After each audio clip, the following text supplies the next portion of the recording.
Hi, everyone.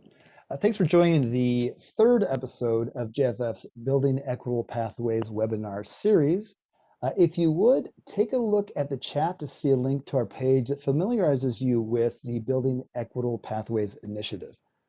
This webinar series is made possible by the Bill and Melinda Gates Foundation and provides us with an opportunity to share what was learned over 2 years of working with technical assistance partners Equal Measure and Square Button, as well as with 7 leading intermediate organizations from across the country. In episode 1, we considered intermediary functions and features when leading and designing for equity. And in episode 2, we considered how data in the form of next generation labor market information can be leveraged for equity, especially in a COVID-19 economy. Today, we'll be hearing directly from one of the Building Equitable Pathways intermediaries, Career Connect Washington, to learn more about creating impact at scale using policy as a lever to achieve effective practice. My name is Derek Nino, an Associate Director at JFF, and I'm joined by Maud Dodon, Executive Leader of Career Connect Washington, and her colleague, Mark Casali, CEO and founder of the social impact consulting firm Kinetic West, who will share lessons learned from the first year of implementation of Career Connect Washington, including the progress and strategic decisions made along the way. They'll also offer policy recommendations to drive similar work forward nationally. Some bookkeeping. If you have a Twitter account, please tweet at us so that we can get your input in real time. These are the Twitter handles and hashtags we'll be using during today's conversation and the Building Equitable Pathways series overall. We'd also encourage you to use the chat feature to ask questions, which we'll be curating and answering either in the moment or as part of the question and answer session toward the end of the presentation.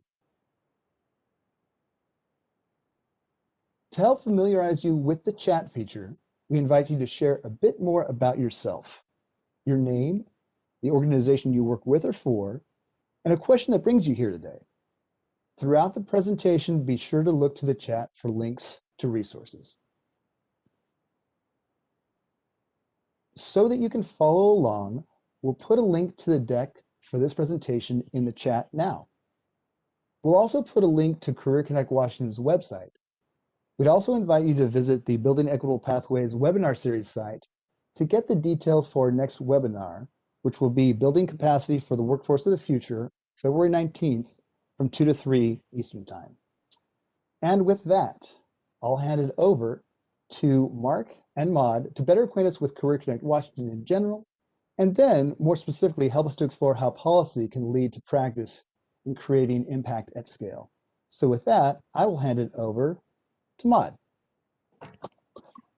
Thanks, Derek, and hello, everyone, and thanks for joining today. It's really fun to talk about Career Connect Washington. It's been a wild and crazy few years to get this up and going, but we are so excited at the progress, the momentum, and we're happy to share what we've learned, and we hope to have a conversation with you about what you're doing and what you've learned as this goes through. So continuing along and advancing the slides, I want to talk a little bit about our origin, where we came from, and the framework that we were handed in a way by the governor of our state when he challenged us to think about how to get students much more engaged in the real world, to help inspire them to go further with their education and to go further with their career. I'm going to talk in a moment about the fact that we don't have as many students getting past high school as we'd like.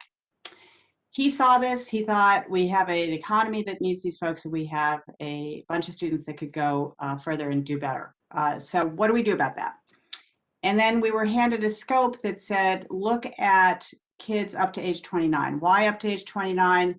All high schoolers, and then the 10-year drifters, the kids that maybe just completed high school, maybe didn't even complete high school, and then 10 years later end up in the community college system. So serve that population. Make sure that they get exposed very early to what's around them, to get inspired and excited about what their potential is. Build off of what is. Don't try to replicate what is. We don't need competition. We need scale. We need integration. And then the registered apprenticeship system, which is very big in our state, is a fundamental bedrock of this kind of learning. And we have learned a lot from them and built off of their great systems as well. So we took all that, we did a strategy, which I'm going to talk about how we did that. And then we passed legislation a year ago. Let's see, now it's almost 2 years ago, spring of 2019. And that sets the framework and establishes this as a statewide system. So I'll talk about what that looks like in a minute, along with Mark. We'll definitely dive deep into that. This is the data I wanted to share with you. In our state, and I think this is basically true everywhere, that only 40% of our students get past high school to get a credential or a degree. And that handicaps them for life in terms of their earnings potential, unfortunately. So employers tell us in our state that they need about 70% of students to get past high school to get a credential or degree. That's their hiring need. And so this gap exists. And a lot of the work going on, not just for ourselves, but for many other partners across the state, is to try to close this gap and to try to close it equitably. So our goal is to really use this career connection as a way to motivate more advancement in education, but also towards career. So we did this plan. How did we do the plan? The first really almost 6 months, we spent just listening. We went and talked to students and parents. We talked to teachers and counselors. We talked to superintendents. We talked to employers, a lot of employers. And out of that, we heard the following. If you go forward, it's a slide. There's a disconnect. Educators live in their world, and rightfully so. They've got a lot of things they focus on every day. They must focus on. And then you've got employers who similarly live in their world. And every now and then, one of them will say sort of to themselves, wow, I wish we could have a better connection, because we have either a talent shortage if you're an employer, or if you're an educator, we could really use, a hands-on experience for these kids to really take their learning to the next level. And what we heard over and over again is, this doesn't make sense. Why is it that you go all the way to the end of your education and you fall off a cliff and you try to find a job? That doesn't make any sense. So they proposed to us. We didn't propose anything. We just listened. If you go to the next slide, that we braid these pathways. Why isn't that students get a little bit of exposure when they're really, really young to what's around them? Why don't they get a little bit of prep during high school? Why aren't there more of these kind of paid on-the-job experiences that propel them towards college-level learning and a career? And so we just listened, and this is the solution that was handed to us by constituents across the state, particularly students and parents and employers. I want to say all of them on the same page. So if you go forward, to do this, though, it can't just be that heroic effort that it's been of an employer finding an educator. It's got to be a system solution, because way too much time got wasted in the past trying to do this. The one CTE instructor at the end of their day trying to say, how do I find that employer? If I call, I want to do something with Amazon. If I call Amazon, where do I call? It's very difficult. So a lot of what Career Connect is about is trying to create the connective tissue. And we're going to talk about how we do that. So next slide. Okay, so as we thought, okay, this is the primary challenge. This seems solvable. We've got a lot of good ingredients. What do we do? We wanted to start with a vision. And again, we listened. And this is the vision that people really gave us. And that is that every single young adult in Washington ought to have many ways that they can be successful. And that is strengthened by this career connected learning system. It's not a happenstance that a student happens to find out about an opportunity somewhere. It's really part of how they're offered choices as they go through their education, and they can self-direct how they want to learn a little bit more than they have in the past. If they're not happy sitting in a classroom 24/7, there's some options for them to think about how to blend that classroom with real life experience. So that's the vision. And then we know that for us to be successful, for every Washington student to have this chance, we actually need to do more for those who are furthest from opportunity. We need to reach out more. We need to support more. We need to really embrace the idea that this has got to be for every single student. And we've got to make it real on the ground. Also, because it's so clear, the data tells us that our education system has been essentially systemically racist because of the outcomes we're seeing, we need to actually consciously build an anti-racist approach. And that means we have to really make that that outreach, that support, that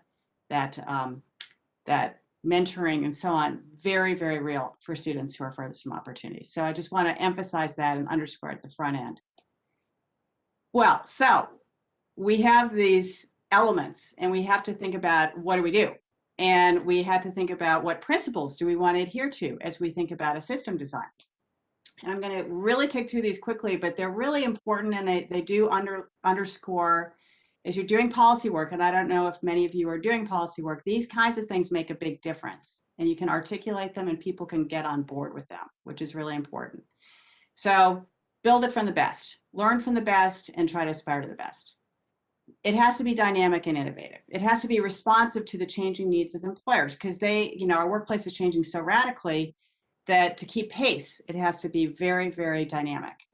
It has to be choice-based. You don't want students to feel like, oh my gosh, I signed up in kindergarten to do this one field trip and I'm going to be in that field for the rest of my life. That's an exaggeration.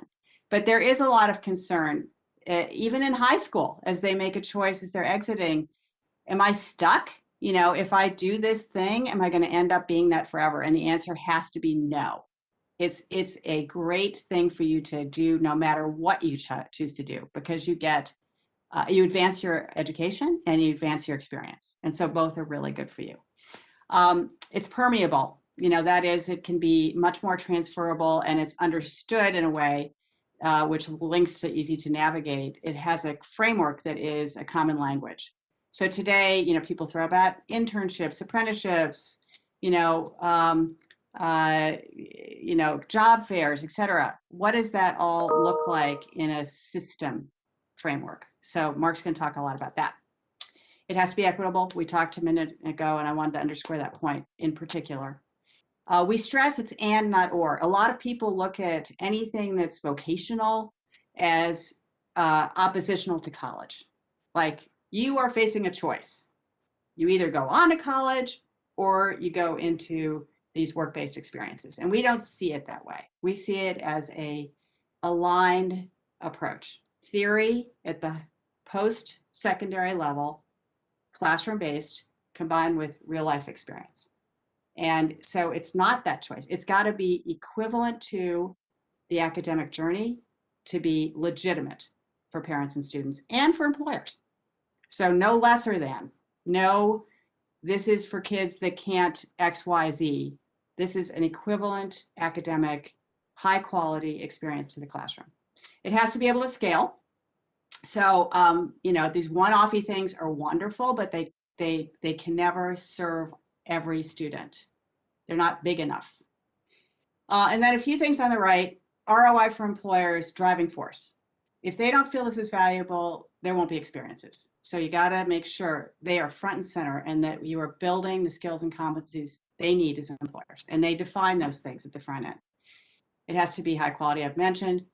And then lastly, it is a state framework that we have built, but it actually all is done, it's implemented at the regional level with a lot of state support and also a lot of state, I want to say the state does a lot of holding people accountable to do things in a rapid way.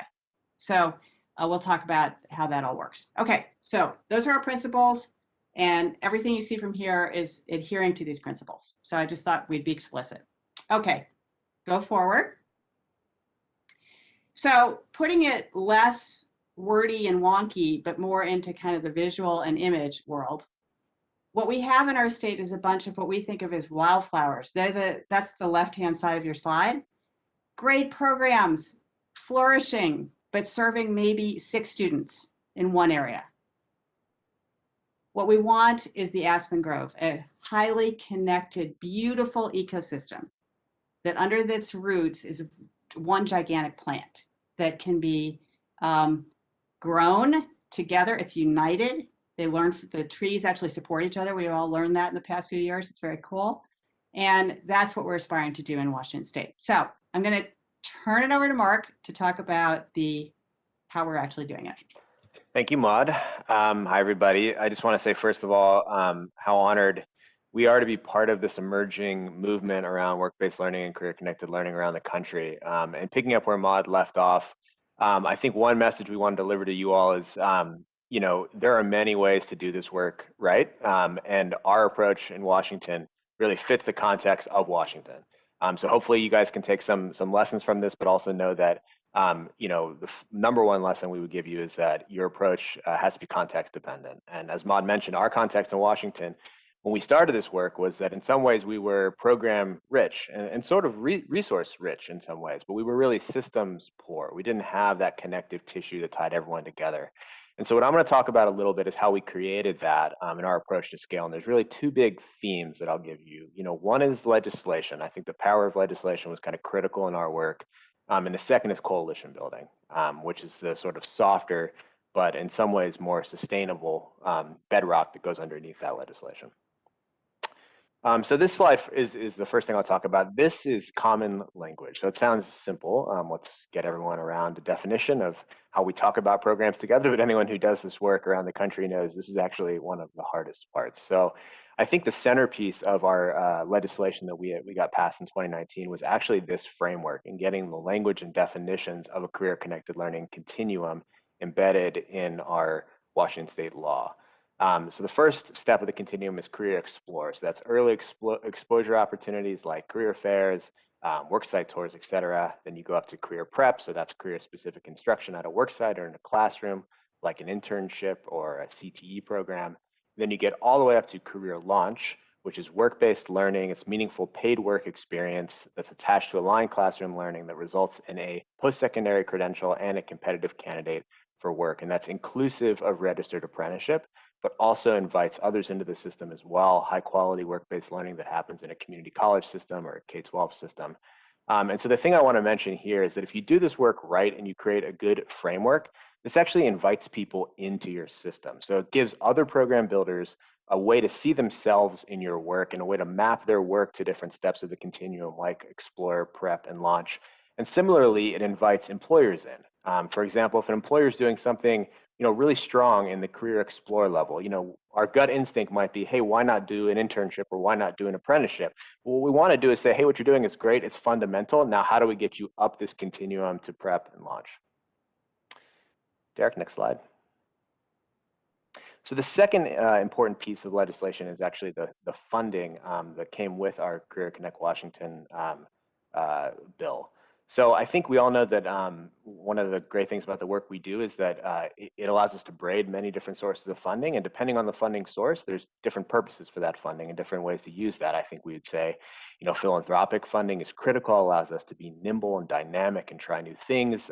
Employers need to have skin in the game and obviously pay apprentices and pay career launch participants, and that's critical. But the thing about state funding is that it's truly sustainable in some ways, and it really is critical when we're talking about our state partners, so our governmental partners, our public sector partners. When they see state funding, that to them means this is around for the long term. Now I'm paying attention. Now I'm here. Now I can actually move my programs to meet this need because I know this is probably not going away, in a 1 or 2 year time frame. Hopefully. So a few elements of our funding plan here. The first was network and intermediary grants. I'll talk more about what I mean by this in a second, but this is really funding to support program creation. So either creating new career-connected learning programs or scaling existing programs. Then there's enrollment-based funding. That's the second bucket. This is really sustaining funding. This is for programs that already exist, that are within the K-12 system or the community technical college system. How do we give them the resources to sustain that work over time so that they know if they take this leap with us and they create a program, we're going to have support for them to carry this work forward. Then we have equity supports. As Maud mentioned, this is critical. This what you're looking at here is our 2019-21 funding. So this is our original package. This bucket's only gotten bigger over time. This is things like fee waivers. This is tribal liaisons that we have within our K-12 system, and we were able to create specific grant pools to support rural students last year.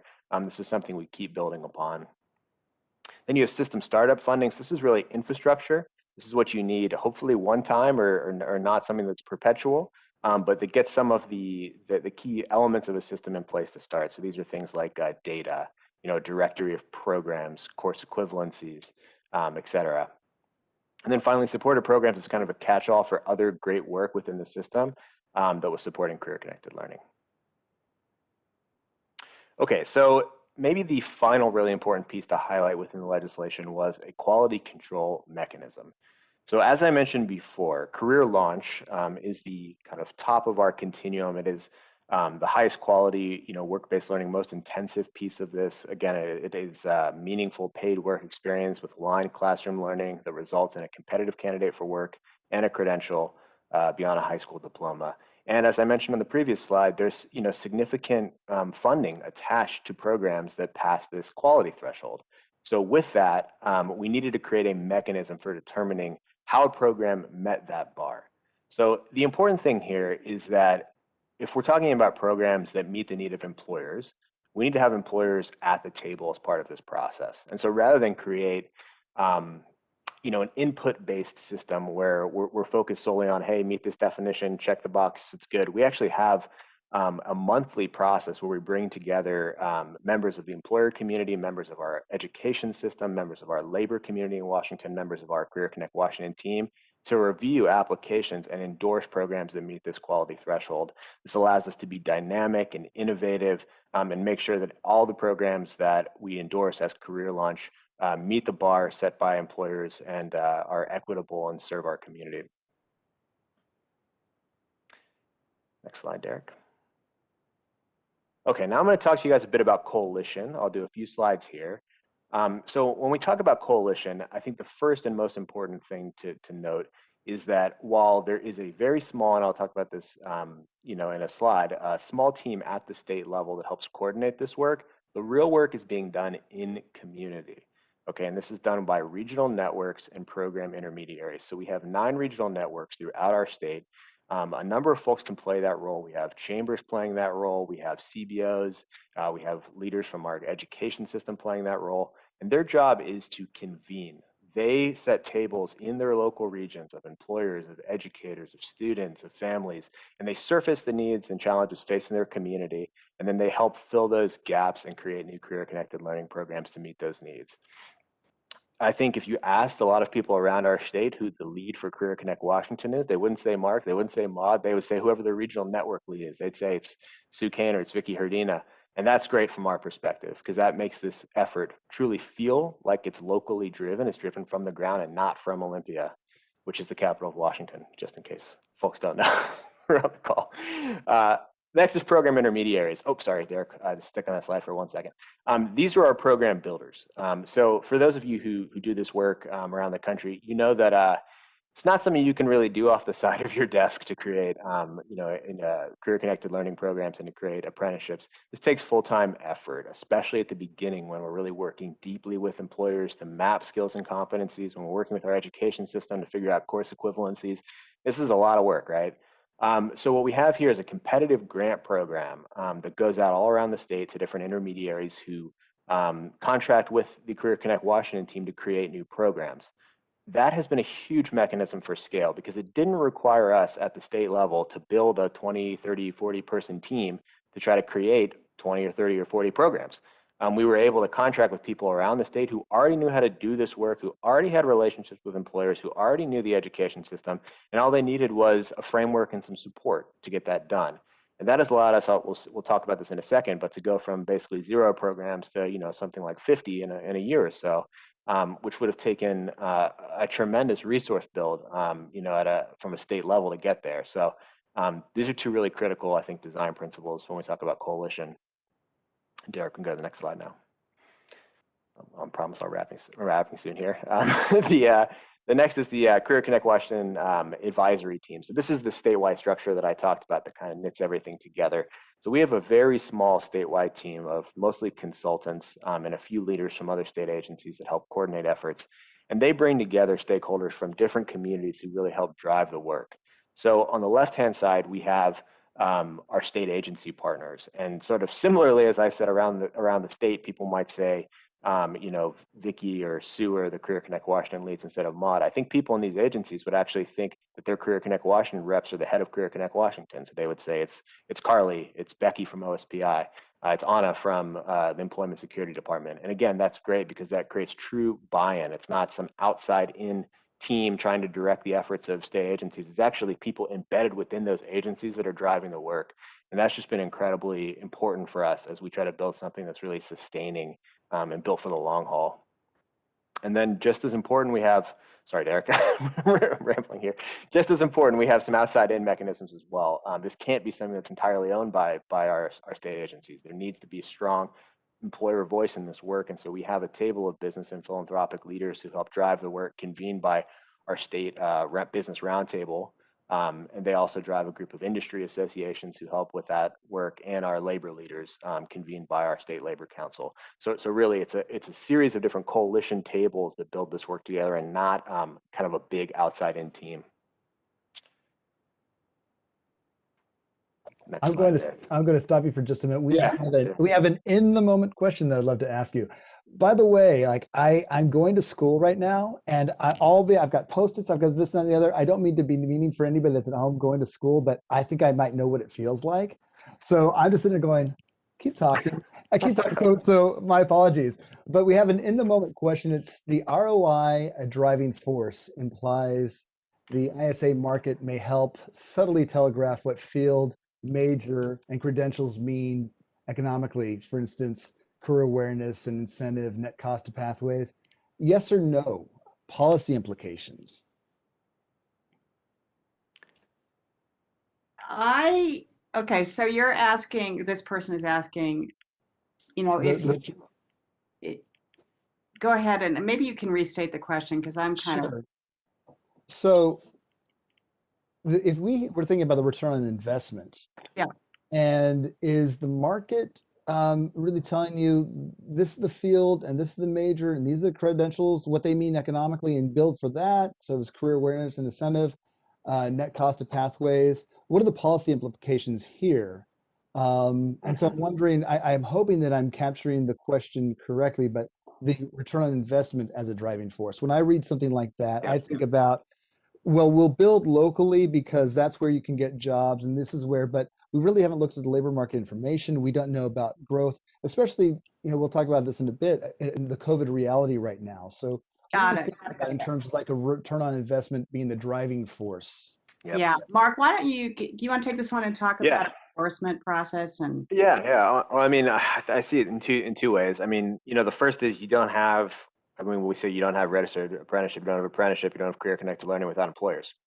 Full stop, right? So yeah, that's how it's market driven, in the sense that employers aren't creating opportunities that out of the goodness of their heart. They're doing it because it fits a talent need for them. So that's the first mechanism. The second mechanism is what I mentioned before in terms of career launch endorsement.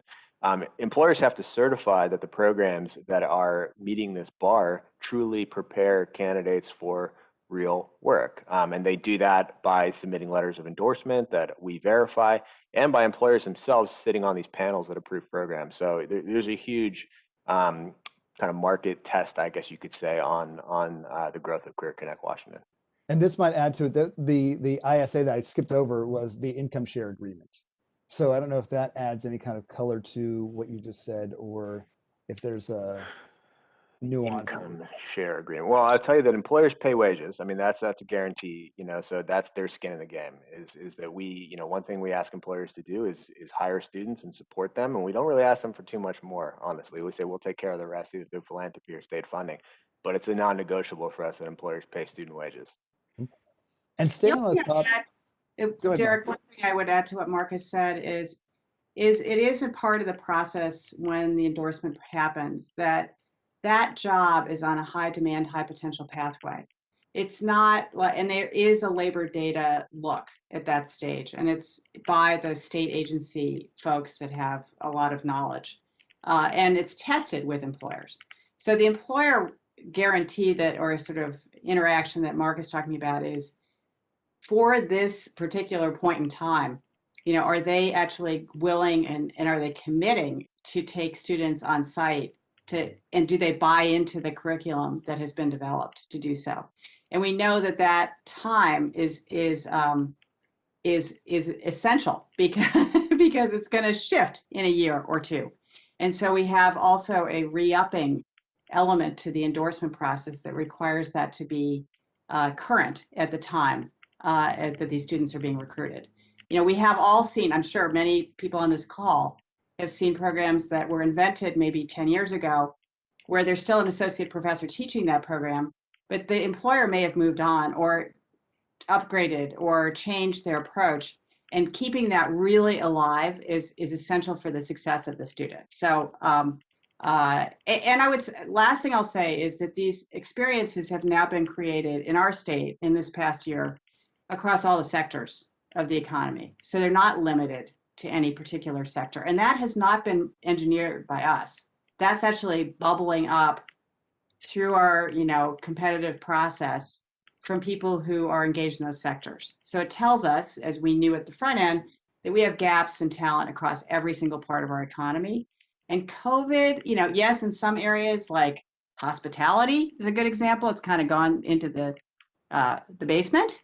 But in most of our sectors, those things are still alive and flourishing, actually. Got it. And while we're on the topic of employers, can you say more about bringing employers to the table? What is the main motivating factor for them from what you hear? I'll start this and then Mark chime in. When we started this effort, Washington State was in a huge boom economically, and every single, like I said, every single sector was desperate for talent. I was running the Seattle Metro Chamber before I did this, and I was hearing from all those members, I can't find people. What do? I'm having to import talent. Mark did a bunch of research for the Washington Roundtable on this very topic and can talk about it. So we entered this in a time when the demand for talent was huge. The employers had a kind of leaning in attitude about this. We convened employers and we asked them, what will you support about this? What will you not support about this? And what they told us is we are happy to pay wages, training, supervision for employees that we have, or training type people, but we're not willing to pay for the education part of it. That's the state's function. They should pay for curriculum development. So the whole system was designed listening to employers. We found the secret sauce for employer engagement has been and continues to be, and I think will always be, that employers talk to other employers. So we had employers, CEOs level, the kind of bell cows of our state involved in this effort. And they convened a table of their peer group and said, this is a cool thing, you should do it. And that gave us some momentum going into this. And we have a job to do to continue that and keep pressing that out. So employers currently engaged, telling other employers currently engaged that this is awesome is the way to go. Because there is a barrier. I mean, not every employer wants a high school student on their campus. And yet, when they actually do this, and it doesn't have to be high school, it could be after high school, but when they actually do it, they are converted. They are converted and they are proselytizers. And so you seize that and you get them to talk among themselves. Same thing for students. Students that do it, telling other students, best thing ever. Mark, what did I miss on the employer side? The only thing I think I'll add is we kind of came upon this during our process, is that industry associations. So those groups that are, like Maud said, her previous roles at the chamber, but those groups that their day job is to convene employers and meet their needs are great partners in this work. And those are organized by sector, they're organized by region. And they've just been huge assets in terms of both program building and getting kind of like the unvarnished view of what employers really will put resources and time against, which I think it's really important to understand that upfront is, what is your value proposition to employers and what are they truly interested in supporting? Thank you both for that clarification. Mark, I'm going to advance the slide. I'm going to let you take it from here. Great. Yeah, just a few more here. This is really just kind of us talking about our progress to date. So this data is a little bit stale now, but it really encompasses our first year of full implementation here. So, nearly 10,000 students enrolled in career launch programs, which exceeded our first year goal. 1,400 nearly new career launch enrollees, which is driven by the growth of registered apprenticeship and new career launch programs, which is fantastic. We have 300 plus seats in development from our intermediaries and 50 new programs, 21 of which are new registered apprenticeships. So again, just to speak to the fact that, we felt a very urgent need to make progress on this work. This wasn't something that we felt like we could take 10 years and kind of slowly ramp up. And so a lot of what drove our approach was how can we get to scale fast? And so that kind of underlines that intermediary approach, that underlines the let's build it around the state. Let's get as many people involved as possible, as quickly as possible. And I think we think there's plenty of work to do, but these efforts are starting to pay off. Maybe one thing just to add here is that one of the other huge driving forces of this project was to diversify the field of career-connected learning. Often we know older white men basically fill apprenticeships, and we needed to combat that. And so while we still have a lot of work to do, we're heartened to see that in our first year of implementation, we're starting to close some of those race and gender gaps. So I think that's just something to highlight as well. Ma, do you want to pick it up? Take us home? Absolutely. Yes, where we're going. So we're now at year like 1.5-ish in implementation, and we continue to focus on these 6 key things. 1, equitable access and completion, actually all the way through the entire approach, so support completion. Sustainability, our goal is that Mark and myself, as kind of the statewide advisory team and those who work with us, can actually kind of fade into the sunset in a couple of years as this becomes just the norm. This is how we educate students in the state of Washington. And that the partners who are part of this broad coalition that Mark outlined really are the pressure point to keep this thing going, and to have owned it to the point where they are advocates for it as strongly as we would be advocates for it. And we're in a progression to get there, which is pretty exciting, but we need to consciously continue to hand off responsibility from ourselves to others. And we are really in a very concerted effort to do so, and I think have made a huge amount of progress on that. High quality, this dies if it becomes lesser than. I said that at the beginning, I want to come back to that. If this is looked at as, okay, this is the kind of consolation prize as opposed to the golden prize that kids are striving for, then we'll never get there in the state. It just won't work. So that means it has to stay very close to the employer, and it has to stay very, very close to the educator to really work. Communications. I think this is probably our weakest link, honestly. So this is an unusual moment for us to come and tell our story in a national forum, and we really appreciate the opportunity to do so, because most of the time we are so head down trying to make this work in Washington and solving, all the little things that pop up and continuing to build. So I guess we're still that little startup in a way, but we're woefully short of telling our story. And even within the state, we are working hard to make sure we're getting this information in the hands of students, parents, counselors, teachers, et cetera. And we're amping that effort up very dramatically in the next couple of years. And we've had actually great support. I want to mention that the Bill and Melinda Gates Foundation, with Mission Minded, is one of their assets that they brought to the table, has been awesome about helping coach us in this area. I can't emphasize employer partnerships are the magic. This is the secret sauce. And honestly, you cannot do enough to listen to employers, to hear what they have to say, to really work with them on satisfying their needs as part of this, as well as the student need. Because when that happens, magical things happen for both of them. The student goes farther and gets excited and gets great sponsorship, and the employer actually feels like connected. And it's a community connection. It's not just kind of this abstract thing. It actually builds community at the same time, which is a beautiful thing. It also is an equity play, because all those employers become champions of the student, and they start writing the letters of reference, and they start being the person that takes the phone call from the student 5 years later when they're figuring out what they want to do next. And it's creates this connection that is creates a social network for each of these students. And we know not every student gets born into a social network, so that can propel them career-wise. Lastly, we had great uptick year one on the in the CTC system, the community college system, and they've been a very close partner. And we have seen emerging programming in the four-year college and universities, and as well as the K-12. And we want to really bring that along because we want students to have this exposure while they're still in high school.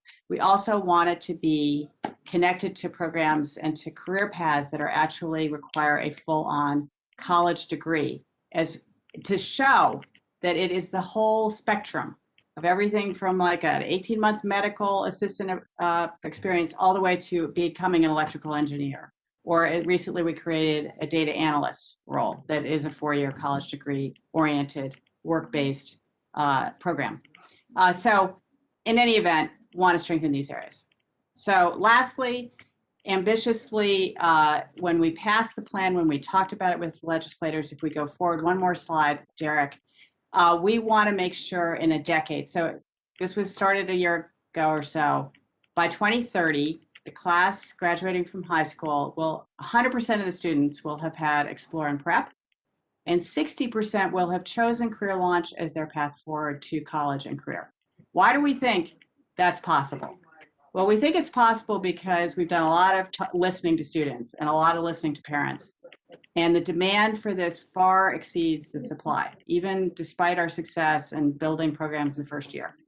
And we think that demand is just going to grow because it is common sense to people.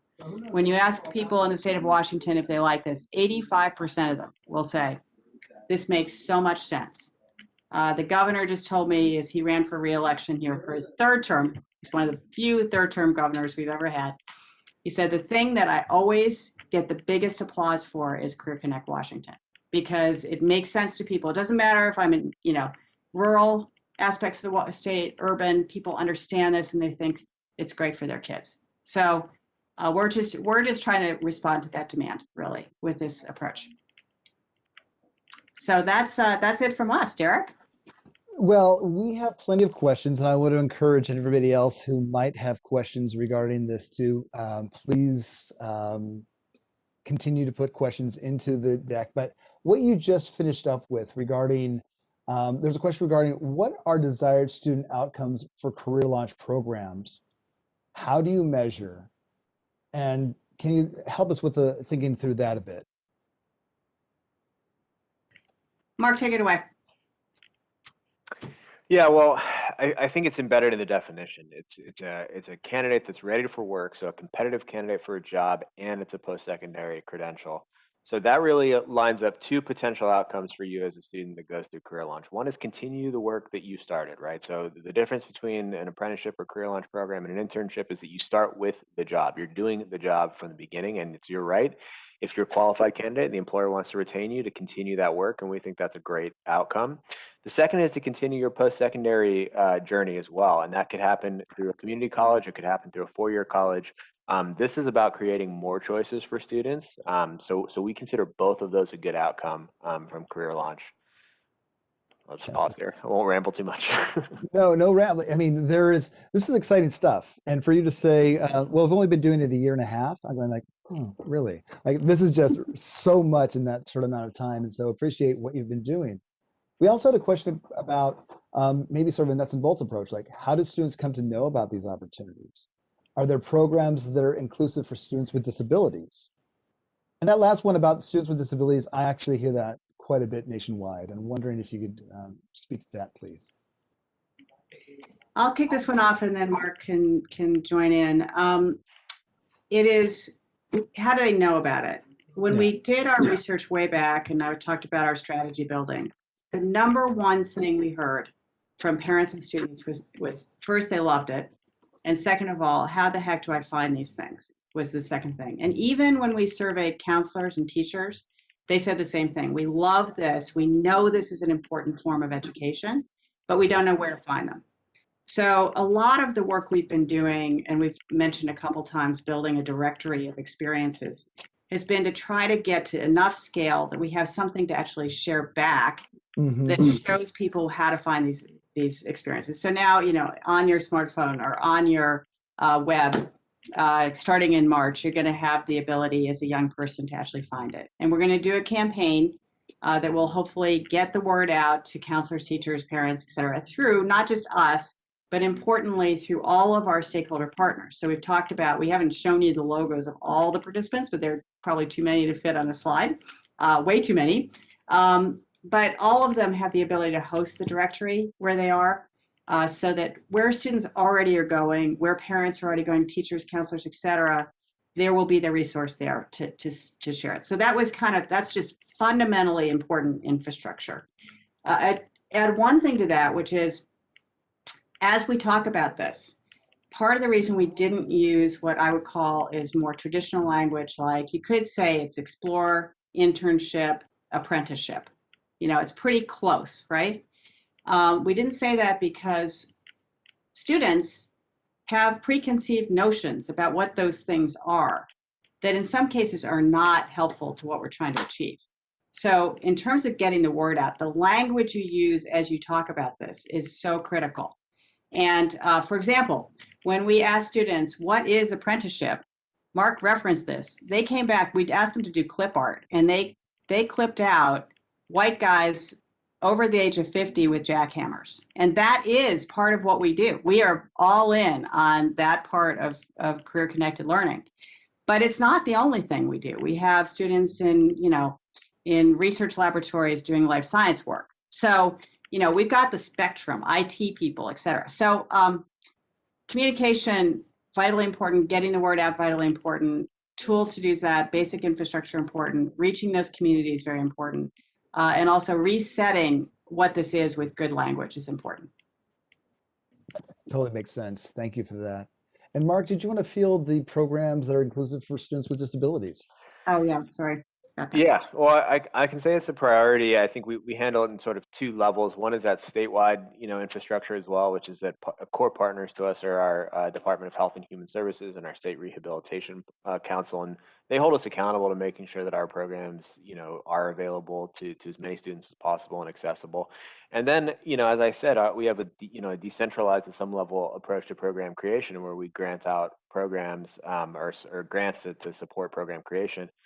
And it's as we consider applicants, one of the critical factors is are you building a truly equitable program, broadly defined, a program that meets the needs of students of color, increases the gender parity in our work, but also is accessible to students with disabilities. And so I think as a field, we have a lot of work to do here, but it's something that we think about all the time, and we try to work into the way we spend our resources and our time. It's probably, if I could add one thing, it's probably important to add to that we do encourage those kinds of partners to come forward with programs that they'd like to develop, or in partnership with other program intermediaries to be part of the program building effort. And when they actually get a grant, they're held accountable to making sure that they actually meet our equity goal of covering the entire demographic of their community. So we measure that, and it really becomes a benchmark for, do they ever get another grant, et cetera. So, and we also do the same thing with our regional network leaders. We have contracts with them. They're not permanent standing FTEs. They're actually on a contract basis. So they're very goal and performance oriented. Questions are coming in fast and furiously here. So I'm going to keep going with that. You see me going back and forth, so my apologies for not giving my full attention right here. But I have heard you, I have experienced with you a deep commitment to equity. And one of the questions here is, how does Career Connect Washington contend with K through 12 disproportionate outcomes? If youth lack credentials and don't, say in even 10 years, connect to colleges, what sort of re-engagement support for high school diplomas and GEDs are there in place? Well, I mean, we build off of what the state is doing in that area, and they obviously have many ways that they are trying to engage with students who have fallen off the radar. We do work with, we work with WIOA money to some degree, and we do therefore connect very deeply with our work source system, with our, with those who've been, disconnected entirely from the school system. And, we're working actually quite closely these days with the head of our, DSHS, which is kind of the youth serving, and DCYF, the youth serving foster youth community. It's a core aspect of this. I think the key to us is, how do we actually make sure we're connected to the communities who are working most effectively with those populations? and support them. We are not, Mark and I are not experts in that, but there are experts in that. And we've consciously engaged those experts in designing this, and then we want to support them. We want to give them the resources that will help this to happen. And we want to measure our success based upon whether we're actually serving those populations. I think just to tie this back to sort of our design principles a bit, this is why you build within the system, right? Because our state community and technical college system has incredible GED supports. You don't have to graduate from high school, to enroll in a community college in our state, right? And so they do that work to try to scaffold and catch students up, as does our state apprenticeship system, which has long been a great pathway for opportunity youth and folks who don't earn a high school diploma. So the fact that we're trying to empower those systems means we don't have to recreate all that work ourselves. We obviously have to support it and we have to promote it, but we can rely on our partners to help us with that. And it doesn't have to be something that we create from whole cloth within CCW. And that makes sense. What resonates there is that there's just so much going on in terms of the CTCs, the career and technical colleges. I can even think about American One Stops, the One Stops that are the job centers. And one of the things I heard during your presentation effectively was made me think about you're aware of the regional expressions of a statewide initiative. There's the policy that overlays Washington. I've shared this with you before. And then there's an opportunity to celebrate regional expressions. And what I heard you talk about effectively was being the intermediary of intermediaries, that you don't mind the handoff. And by being the intermediary of intermediaries, they become the experts in terms of the program and the network intermediaries. They become the experts of the local ecosystem, and they'll be able to address this. So I see this almost as that being a focusing mechanism, and actually also a way of multiplying and amplifying your effect. So a double whammy there with the intermediary of intermediaries. Great. Another question we have is how can we as a nonprofit in the schools help increase visibility and access to these programs? Connecting to a certain person there for details, but how do you get, if you're a nonprofit, you're already in the schools, how do you increase the visibility? What's the agency of somebody that's working already in a school system? Well, certainly in our world, in Career Connect world, anybody that gets their hands on this, that likes it and wants to promote it, we anoint them as kind of an ambassador. We kind of make them part of our family. And by doing that, we kind of say, look, anything we know we're sharing, please share it out. If you need resources, come apply for our grants and try to go forward with it. Use these tools that we've developed to spread the word. Like I said, our whole marketing, we got a marketing toolkit for them. We've got the directory for them.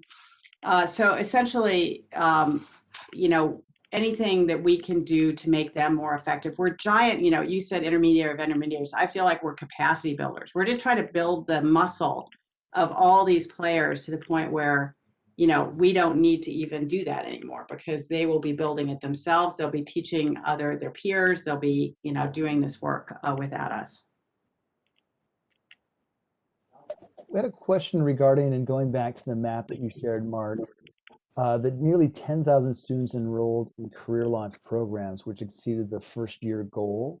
I was wondering, well, what makes up that 10,000 number that you shared? Who are the students? Maybe where are they? Do you have anything that you could share with us in terms of that 10,000 number?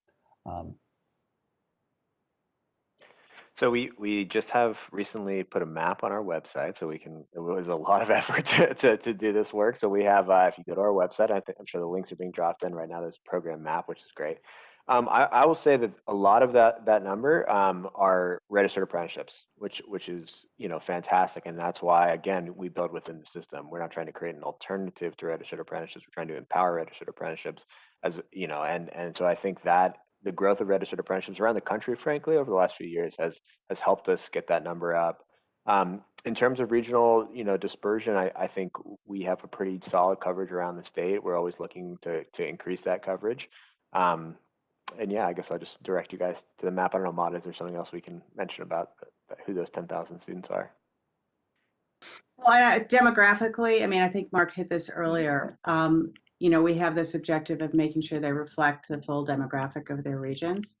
And we just did our first year analysis on that. And I don't know if we have a link to that, Mark, that's handy, or Kendra. But, it's interesting to see where we have gaps. The biggest gap we have is getting young girls to do this, honestly. We're closer on other demographics like race and ethnicity than we thought we would be, honestly, given the legacy of vocational education. And apprenticeship. And so I think we are excited. Part of that is because we've moved into new sectors like healthcare, like manufacturing, like IT, that are attracting, a better cross section of people that don't have that legacy perception I talked about. And we're going to continue to work with the registered apprenticeship system to help them to present them in a way that is this multi generational, younger, and also multi-ethnic, multiracial experience for young people. We're coming up on time, but I want to make sure that I get to two questions that I think are germane here, given the moment. The pandemic. We are seeing more and more of the work going into a virtual space. And I think that an off-the-shelf approach to something that would be considered normally hands-on or best left in person is something that we'd want to explore. So, Mark, I know you have a couple of resources, and we can share this in the link as well. I think you have Career Connect at Home and State of Innovation. Can you take us through what those are and how they're sort of bridging the gap between what was and what is when it comes to COVID reality? Yeah, I can do a quick. I think the first thing to point out is that when COVID-19 pandemic hit us last year and schools were closed, we'd ask ourselves a question, which is career connected learning truly a part of every student's education in Washington? Should it be? And our answer was yes. And as the state's career connect learning lead, we felt we had to step up and engage employers to keep career connected learning going at some level, during the pandemic. And so Career Connected Home was an effort to do that, to create career exposure and prep opportunities, during the pandemic. And a couple of things to note on that. So that was basically a series of webinars that students participated in to, kind of recreate what you would get from like an in-person worksite tour. And then State of Innovation takes it a half step further, which is really work-based problem-solving opportunities. The thing about State of Innovation, which is interesting, and Governor Inslee was sort of chief architect behind this, but we're actually inviting students in to solve some of the biggest problems facing our state. So COVID isolation, our environmental issues of the state, food insecurity. It was kind of Governor Inslee saying, "Hey, I got a lot on my plate right now. If the students of our state want to help, jump in." And we have employers engaged to help students on that as well. So look, this is different. This isn't the same as career connected learning looked, in an in-person environment, but there are things that actually are better about it, I would say. I feel kind of unapologetic about that. I think that extends to virtual internships as well, especially when we think of the logistical challenges that face high school students doing internships, and when we think about rural communities or people who live far away from where the main employers of their state are. So we don't have much time here, but I think I will say I'll push everyone to see this as not just kind of a COVID opportunity, but something that is going to persist and a tool that will be added to our toolkit, going beyond this time as well. We do have a bit more time, but we usually flex the end of this just a little bit if you have a moment or two. But Mark, you said quite a bit there in terms of, I think of the digital divide, and I think maybe there's a legislative or policy agenda that could be there for us and for the people in the audience. I also heard you talk about the opportunity underscoring the rural reality that right now, were there to be a better connectivity, were there to be a better internet infrastructure here, that we could actually start to engage those that are across the state that normally wouldn't be able to participate in things like computer science and cybersecurity. So there is this sort of blue sky, green field ability or opportunity right now that I don't think we want to pass up. I want to go back to the sort of the title here of our webinar, which is From Policy to Practice, building on a question that we got, and then a question that I had for you. Somebody shared that our difficulty is getting this information down to the local level, and if you needed to get like permanent staff to sort of own this work. And then I had a question that sort of builds on that, thinking about at the local level, how do we take what you shared regarding this is a statewide initiative? You have a very powerful ally in the form of Governor Inslee. what do I do if I'm in the local ecosystem, a smaller regional ecosystem, but I still feel like policy is that thing that I can use as a lever for the good of students and their families and building up my community? What does taking policy to practice look like in this case? Well, I think part of it is this alignment and this coalition building that we've talked about is the key for whatever your scale is, whether you're state, whether you're region, whether you're city. It's getting the players that exist today to kind of buy into a common strategy, because what that does is it helps create coherence for the student and the employer. And those are really your end customers here. There's not like you're, if you're succeeding with those populations, you're succeeding. So I think that alignment, that common approach and strategy is really key. Now, it's a lot easier if you're doing it under the auspices of like the governor, because you need sort of a lot of what I found, my own experience trying to do this regionally prior to the state effort, is that there's so many organizations that have a piece of this, that getting everybody on the same page is very, very difficult. So having a funding mechanism that you can actually deploy once you have a kind of strategy built that incentivizes that to stay coherent is really important, because otherwise there's really no reason for you to change what you're doing today, or to, if you're succeeding at raising your money and continuing along or being in your seat, there's very little motivation. So I think it's that combination of alignment and a little bit of a incentive funding wise that is kind of the secret sauce. I'll just add, if you're a statewide initiative and you're thinking about adding permanent staff to go into communities, that's probably a bad idea. There are already trusted voices in those communities, and what you need to do is empower those voices and support those voices, and that's going to get you a lot further, far faster. And if you are one of those local voices who has employer relationships, has community relationships, you have more power than you think in terms of shaping state legislation. So I would say, I believe in yourself and your community, and you're going to be able to drive a lot of this change at the state level.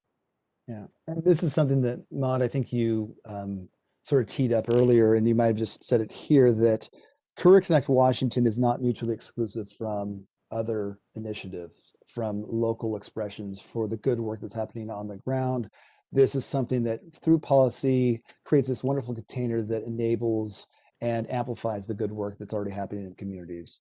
So with that, I want to thank you. And if there's anything else, this is your time. I want to make sure that if there's anything else that I have not covered, that we have not covered, truly comprehensive, truly wonderful, took me to school. I have plenty of questions. I'm sure we'll continue to get more questions, and when we get them, I'll be sure to pass them on. But is there anything else? I'd love to give you the final word on this. I would based on what we were just talking about, exclude no one from this effort. There's no reason to exclude anyone from this effort. Anyone that's got an interest, a passion, is already in this work, figure out what they're great at and support it and employ them and listen to them, because they're already there doing this. So it's really about, and there's so much to be done. There's no lack of work needed here. And so there is a seat at the table for everybody. And I think that's part of our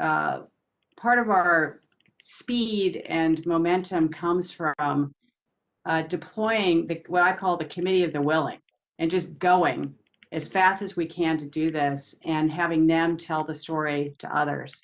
And if you do it that way, you'll be amazed at how much you can accomplish very quickly.